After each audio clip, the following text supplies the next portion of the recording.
Once upon a time in the land of glitter, spandex, and over-the-top dramatics, there was a man named Wardlow. This isn't your average fairy tale. This is a story of a powerhouse in all-elite wrestling, a saga of betrayal, and the kind of booking that makes you question if someone's just throwing dice blindly against a wall. Picture this, if you will. You've got a guy who looks like he could bench press a small country, with the charisma of a silent film star and the in-ring prowess to match. The man who could have been AEW's next big thing. But instead, his booking decisions read like a manual on how to ruin a promising career. Wardlow, or Mr. Mayhem as he liked to be called, burst onto the AEW scene like a muscle-bound meteorite. Here he was, the bodyguard to the smarmy yet strangely charismatic MJF.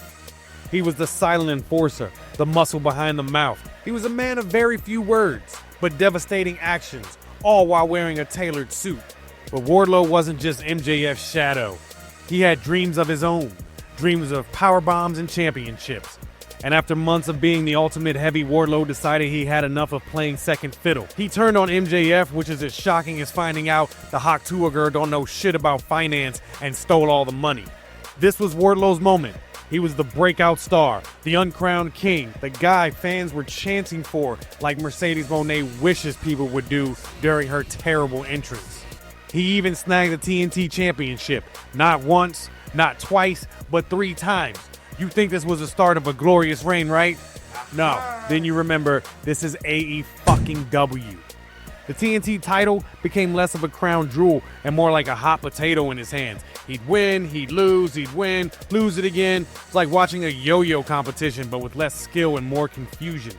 Now here comes the bullshit. Wardlow's booking became as predictable as a soap opera with an amnesia plot.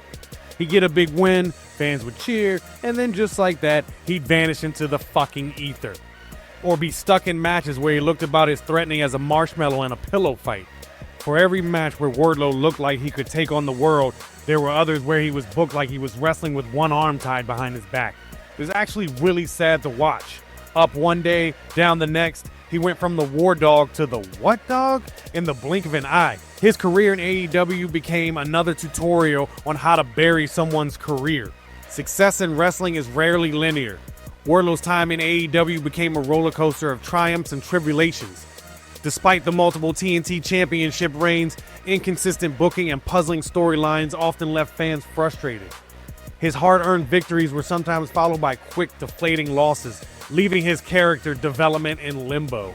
One of the most baffling moments came when Wardlow dropped the TNT title mere days after winning it. These abrupt changes stalled his momentum, raising questions about AEW's creative direction for one of its most promising stars. Despite the setbacks, Wardlow remained a passionate competitor. His heartfelt promos revealed a deep connection to the sport and his fans.